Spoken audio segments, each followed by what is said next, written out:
Hey, I'm Alex Radcliffe from Board Game Co. Hey, I'm Mati from Addax Games. And I'm Professor Meg, now with Addax Games. And today we're talking about Rove and the Kickstarter, the game that's Rove, the campaign, the Addax Games, a whole bunch of things, bunch of questions, bunch of answers. In case you have or have not heard of this yet, I've talked about it. It's come up in different things, in posts and conversations, and we're going to be talking about Rove today. And Rove is from Addax Games, which is your company, right? Yeah. I assume. I hope so by now. Yeah. And this is your first title? Yes, this is Addax Games' first opening title. And it's coming to Kickstarter when? It's coming in the end of October. End of October. Do you have a specific date or not yet? Around the 25th, Not but 25th. that may be shifted by a day or two. Okay, so we'll see how that goes, and we're going to be going into a bunch of aspects about the Kickstarter, about the company, about different things behind it.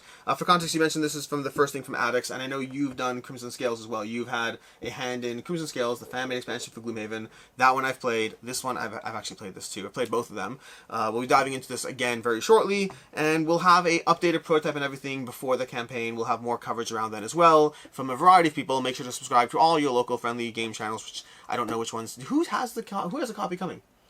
You have one, and Jesse with Quackalope has one, and Jeremy from Man vs. Meeple as well. I like Jeremy. Jesse too. I like Jesse too. And myself. I like myself as well. It's all good things. And Professor Meg. And Professor Meg's not bad either. We'll have content over by you in Yes. some way. We'll figure it out. Yeah, so let's talk about that for a second, actually. Yeah. It's going to be very random and all over the place. So you're Professor Meg, from Professor Meg, as you like to say. Yes. And you're Also from Camp Co-op. and Camp Co-op, and now you're working for Addax as well. I am. I am the community manager, so I will be all around the internet talking about this fun game. I'm very excited. Cool. And so let's talk about it. So fine, we're talking about that, and I want to go into a bunch of things around the campaign in general, because I know you've been talking about a bunch of different options. Both of you have been talking about a bunch of different options, and I don't know which ways you're going on which things. But campaign-wise, so first of all, let's give the high-level notes. What is this game? Rove is a cooperative campaign game for 1 to 4 players. It is a dungeon crawler, because you're not really in dungeons, you're in beautiful forests and valleys, because look at this art. And you're playing as all these different beautiful races that are doing different things because of magic in the world and how it's changing and affecting what they can do. Cool. And speaking of art, the art's the same artist as Gloomhaven, right? Yes. What's his name again? Alexander Elikev. Alexander Alikev. That's a CH in there, right? Yes. Because I always look at it, Yes. I always think Alexander Alikev, because that's like a very Jewish CH. Alexander Alikev. Okay, Yeah, he's great. absolutely amazing. Oh, nice. I have no clue. I mean, his art's amazing, I know that. I mean the art. I mean, okay, he's fine, also fine. a very nice person. He's but- also a very nice person. But he's very talented. And so, I don't know if you mentioned it or not, I may have missed it. Did you mention, like, how many scenarios, how many characters? What is this pasta? So it'll be around 50 scenarios, and you'll have 5 different races to pick from, and it's 1 to 4 players, so everyone will be able to pick between those.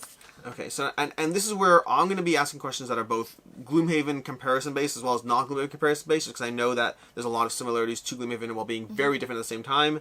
But, so, how many characters you said there were?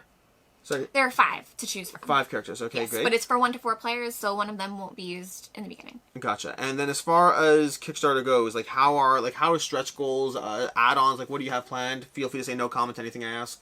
Sure. Yeah, so of those, you start with those 5 characters, and then you evolve. We drew inspiration from the game Fire Emblem in terms of how the classes evolve. Okay. So you start with one class, and then there's a path to take to upgrade to become an advanced class, and eventually a master class.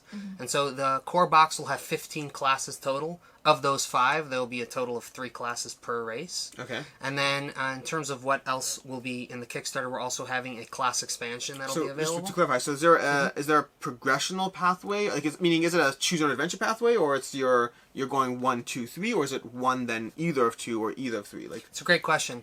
So in the core game, it is linear. It's 1, 2, 3. But Okay. the class expansion provides an alternate build or path for those base characters. And does that become 1, 2, 2, 3, 3, or 1, 2, 2, 3, 3, 3? If that makes One- sense. That's a lot of just random numbers in the air. Yeah, it goes 1, and then it would, if you have that expansion, it splits between 2 choices, and each of those 2 choices have their own master class. So it effectively turns each one class into 5 total things. Correct. Yes. 1, 2, 2. Right. Cool. That all makes sense in my head. Hopefully it makes sense to you as well. Okay, so that's the class expansion. That's an optional buy. Yes. Excellent. And then as far as... So what do you have as far as... In the core scenarios, 50-ish scenarios, are there more scenarios as optional buys? So there's not going to be... With the core box, we want to put everything in the box. We Okay. didn't want to split the encounters and the scenarios up amongst multiple boxes. We want to get as much as possible in that core box. And how linear is the campaign progression system in terms of the scenarios? Is it like 1, 2, 3, 4, or it's more, a certain pathway with scenarios you can jump to or whatever it is? So that's a great question, and it's actually very exciting. The way it's structured in Rove is that you take quest paths, Okay. and in the way lockouts work is not necessarily you choose A so you can never get to B. Okay. It's if you choose A, B is still happening behind the scenes, and that threat or whatever's going on is evolving and evolving. So when you eventually get to B, it's become a much bigger problem that you have to deal with. So when you tackle a scenario affects the difficulty of the scenario. Mm-hmm. That would totally change the way we play Yeah. Gloomhaven. That Yeah. would totally change. We're in Gloomhaven right now. We're like choosing which quest, and I'm like, just choose whatever you want. I don't care. Now I'd actually care. Which Okay. replayability-wise, you have the different paths you can choose, and with the extra, with the expansion that you can get to upgrade the classes, you can play one way with the core box, and then get the expansion to play the other way the next time you try it. Ooh, interesting. That'd be fun. Okay, cool. And then, and I'm gonna ask, I'll ask two questions. You can each tackle one of them. I don't care which one. But I'm gonna ask a question of what's the main pitch for why someone should get this game. If you have never heard of or played, well, okay, heard of. If you've never played Gloomhaven, what's the main pitch? And then what's the main pitch if you have played Gloomhaven? Who wants to take which one? Maybe do if you haven't played Gloomhaven. Okay. So you start if you haven't played Gloomhaven. We'll start with a complete blank slate, and then we'll go from there. So what made me fall in love with this genre is I have a history of playing video games, and I just love the mechanics of being able to take a class and level it up and engage in combat. And what we really focused a lot for months and months in Rove is the actual gameplay. Okay. So what we want to drive people to come to Rove and to stay with Rove is the game, the turn by turn, the mechanics. It has an amazing story and thematics, but ultimately what keeps people coming back is the fun of that first session and that game. So we have a really compelling and very mechanically driven combat system with cards, and it's really fun. And if you like these kinds of dungeon crawlers or adventure games, you would love Rove. And what is the card combat system? So essentially you have a hand of cards, and in order to play a card there's a skill point cost to it. So you generate and spend skill points. And what's interesting and unique about it is after you play a card, quite often you'll flip the card over, which gives you access to an entirely new effect. Mm-hmm. And some of those flips say, don't just flip this card, flip that card too.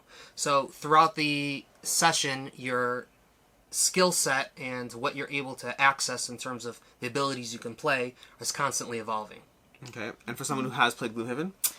So one of my favorite things about working with Addax since I started is watching our Discord community and how much we playtest and the changes that we make. So a lot of us are big fans of Gloomhaven, that we are taking what we knew and loved from that game and making this a bit more accessible and a bit, I don't want to say easier to play, but it feels like every turn is worth it and you're making very important decisions. So you do have your card system, but you also have innate abilities on the character cards. You can always move, you can always attack. You never feel like you're shut out and not able to do anything and contribute to the particular round, which I think is great.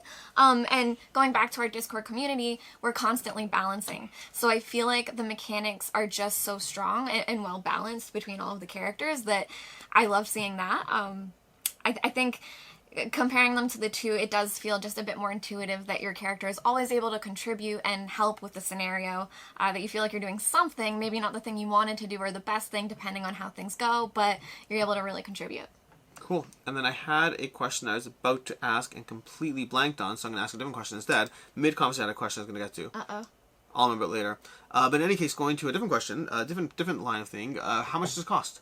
So what we really tried to do is get the price down to an accessible price point. Okay. Yes, we could charge what the market would demand for such a product, but we're aiming for the Kickstarter price to be $99, although the MSRP is $160. $99, MSRP $160. That's for 50 scenarios, 5 characters, 10 base game is 15 classes through. Cool. Are you doing miniatures, standees? What are you doing? So the core box will have standees, and Okay. then we're looking into miniatures as an optional buy. Okay, cool. Okay, fine. I'm trying to think what else there is. So you have that. You have the class add-on expansion. Are you doing stretch goals, daily reveals? Yeah, so we are doing stretch goals. We have planned out some surprising secrets for what those stretch goals will be, but we are definitely going to put a listening ear out, and we have stretch goals planned. And how large, this is related, I guess, how large is the Discord community? So I'm talking about our playtesting community. Playtesting, I'm not sure if I could guess, Marty. Do you know? So there's the regular testers, and then there's people who drop in and out depending on what's going on. So there's a few dozen people. Do you have a Facebook group or anything else you've been doing, or like what's the community around this game? Like, who knows about this game so far? So, Yeah, hopefully we are getting the word out to you guys right now. We will be everywhere. We're on Facebook, we're on Twitter, Instagram, Board Game Geek, and then we also have our Discord community. But And this is gonna be on Tabletop Simulator. yes, so anyone who would like to try this before you buy it, before you pledge or anything like that, you will have some scenarios you can try out on Tabletop Simulator that should be available to you now. Okay. Okay. Cool. They're available now. Do you have how many? You have a bunch of scenarios ready, or? Yes, so it'll be 1 to 3 scenarios. Well, Okay. you can play up to 3. There will be 3 available, depending on how much you want to play and how deep you want to get into it. And I remember my question before, and this might be more a question for you, that my question I was thinking as you were talking is, you have not hex-based system, you have a grid-based system as you move around, which is something that I know Madara has that as a dungeon crawler. I haven't played Madara yet, but I hope to at some point. It's back there on the shelf somewhere. But why a grid as opposed to the hex-based system? So, and that's always the big question. You know, a lot of people who see the grid say, why not hexes? Because some people are even used to hex games. Yeah. And just the mechanics around the grid and the way that the classes interact with the map, it seemed like the best fit. And, you know, and we tried both, and we were able to better build and design both the enemies and the characters based on a grid-based system. Okay. And I think for something that Alex and I usually do, we play Gloomhaven on Camp Co-op, and we have certain abilities where you can push and pull. Yeah. And sometimes that can be a little tricky with the hexes of knowing what's further, what's closer, and things like that. So I think with the square linear. system, it's a little bit easier to know further and distance if you need to push things. Gotcha. And movement is not diagonal, I assume. Correct. Okay, gotcha. And then as far as the campaign, the goal, the mission for Rove, well, let's do Addax secondly. We'll do Addax and Rove, but for Rove first, like, what's the game plan here? Is this meant to be the start of something more? Is this like, it depends on how it's received? What's your goals for Rove? So we are absolutely in this for the long term. We believe that we have an amazing game engine that can turn into an entire world. You know, it's a very, very rich setting. There's a lot going on in the world, and we absolutely do not want to stop with just this game. We would love to continue to build on the universe and release more games based on the success. Which I guess is a relevant question for whatever. I don't ask or care about as much about these things, but what's the world? Like, what is the world of Rove? So Rove takes place in Chorus. Chorus is really unique because it's not quite developed yet. There are no cities or technology. It's all these tribes and villages that they are doing their best to kind of fight these magic creatures in the world. And at first you're fighting for prestige and just to protect your tribe, but as a growing threat starts to rear its ugly head, you're just going to have to deal with it sooner or later. So at first you're kind of fighting, but then eventually you'll be fighting against these powerful evils that are coming out. Are there branching scenarios and things that you choose one, the other one gets cut off? So we want to minimize lockouts, not to say that there won't be any, but we'd like it where your choices matter, but not in the sense of, because I chose this, I will never get to experience that. So yes and no. You will lock out of certain situations, but at the same time, you'll more often than not experience those situations in an evolved form at a later point. Okay. Are there more? And feel free to say no comment to any of my questions. Are there more characters coming? More classes? Because what's the terminology you use for a character versus class, or is it character and class? So the class is the specific. A character is any class. So a character is. Well, this when you have class or 5 that class. characters and 15 classes, how do you phrase that? Right. That's how you phrase it? Yeah. 5 characters. So are there more characters coming as stretch goals?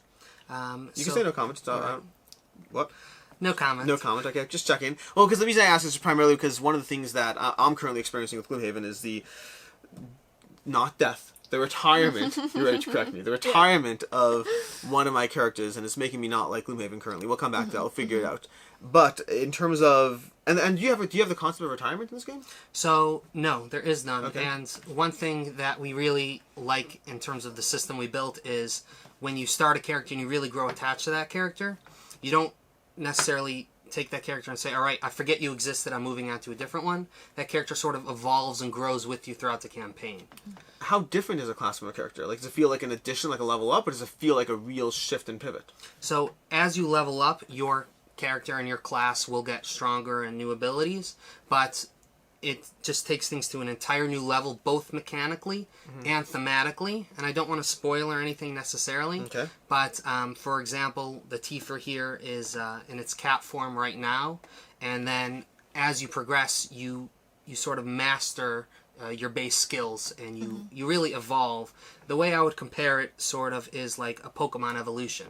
Like Pokemon can learn new moves, but when they evolve, they're their entire new thing. And although they may have some similar moves, they just get access to crazy and new powerful things.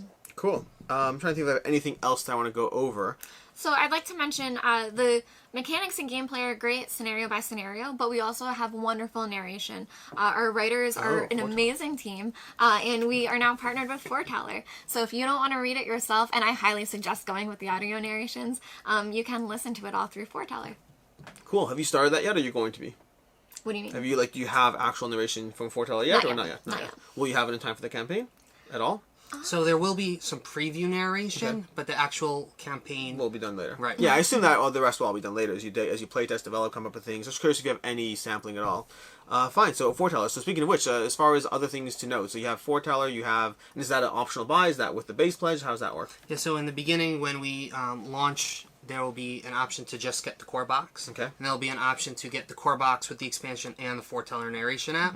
If you want, you could just get the core box and either the expansion or Foreteller if you don't want to get the bundle, but we will bundle it together. Gotcha. And what else is being offered? Or again, feel free for the no comments as much as you need. But you have the base pledge, you have the character class, you have Foreteller. What else is going on? So we are looking into a whole bunch of different things in terms of optional buys. As I mentioned earlier, the miniatures. We're looking into a few other things that are going to be pretty exciting as well. And as we make more progress, we'll reveal them in either throughout the campaign or taking feedback or prior to. And I guess a last but very important question is for people who are interested in this, where do they go right now? So you can sign up to be notified of any updates, news, when we go live, right on our website at www.addaxgames.com. I'll have a link to the description down below. Anything else you guys want to touch upon? Goodness, I'm just so excited. We're going to be playing this after, and I can't wait. We will be playing this in a few minutes. But anything else that they should know or not know or follow? Or Addax, that's what I had a question. I knew I did. What's next for Addax? So Or is it Addax, just Rove right now? yeah, our main focus is making Rove the best product we can be. And we have a great team at Addax. We have Meg with us. We have Charles and Ty who are helping with design and development. We have Tim doing graphics, Alexander, as we mentioned. So we have a good team together. And our focus on Addax is entirely on Rove at the moment. And we just want to make it the best game possible so it can be as successful as possible. Cool. Well, I'm excited. Having played this once so far and about to play it again, I'm excited to see what happens with this. I'm excited to see the iteration. For me, the thing that struck me the most having played this is it has a lot of things I'm familiar with and a lot of things I really enjoyed, but the thing I really am intrigued to see is the leveling up. I know for myself, Gloomhaven was a game that I liked a lot, and as I leveled up and started developing my character and figuring out how to progress, that's where I started to fall in love with not just the system, but my character and become attached to things, and that's the part I still need to see about this. But we'll see. In any case, there'll be a link down below. This has been fun. Thanks so much for both being here. I'm Alex Absolutely. Radcliffe from Board Game Co. Y'all can do whatever. I'm Professor Meg. Find me on camp_co-op and now with Addax Games. And I'm Mati with Addax Games. And until next time, appreciate y'all being here, and have a good one.